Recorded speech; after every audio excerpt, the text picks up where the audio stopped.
ನಮಸ್ಕಾರ ನೆಲಬಾಂಧವರೇ, ನಾನಿವತ್ತು ಭಾರತದ ಭೂಮಾಪನ ಇತಿಹಾಸದಲ್ಲಿ ಭೂಮಾಪಕರಾಗಿ ಸೈನ್ಯಾಧಿಕಾರಿಯಾಗಿ ಹೆಸರು ಮಾಡಿರ್ತಕ್ಕಂಥ ವಿಲಿಯಂ ಲ್ಯಾಂಪ್ಟನ್ ಅವರ ಪರಿಚಯ ಮಾಡಿಕೊಡ್ತೀನಿ. ಈತ 1753ರಲ್ಲಿ ಇಂಗ್ಲೆಂಡ್ನಲ್ಲಿ ಜನಿಸ್ತಾನೆ. ವಿದ್ಯಾಭ್ಯಾಸವನ್ನ ಪೂರೈಸ್ತಾನೆ. ನಂತರ 1781ರಲ್ಲಿ ಸೈನಿಕ ಸೇರ್ತಾನೆ. ಸುಮಾರು ವರ್ಷಗಳ ಕಾಲ ಸೇನೆಯಲ್ಲಿ ಕೆಲಸ ಮಾಡ್ತಾನೆ. ಇಷ್ಟೊತ್ತಾಗಲೇ ಮಡ್ರಾಸ್ನಲ್ಲಿ ಈಸ್ಟ್ ಇಂಡಿಯಾ ಕಂಪನಿ ಪ್ರಾರಂಭ ಆಗಿತ್ತು.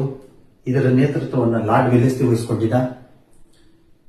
ವಿಲಿಯಂ ಲ್ಯಾಂಪ್ಟನ್ ಅನ್ನ ಈಸ್ಟ್ ಇಂಡಿಯಾ ಕಂಪನಿಗೆ 1798ರಲ್ಲಿ ವರ್ಗಾವಣೆ ಮಾಡ್ತಾರೆ.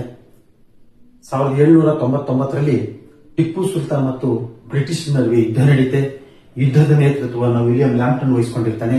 ಯುದ್ಧದಲ್ಲಿ ಬ್ರಿಟಿಷರಿಗೆ ಗೆಲುವಾಗುತ್ತೆ. ಈ ಸಂಪೂರ್ಣ ಭೂಪ್ರದೇಶವನ್ನ ತಮ್ಮ ವಶಕ್ಕೆ ಪಡೆಯುತ್ತಾರೆ.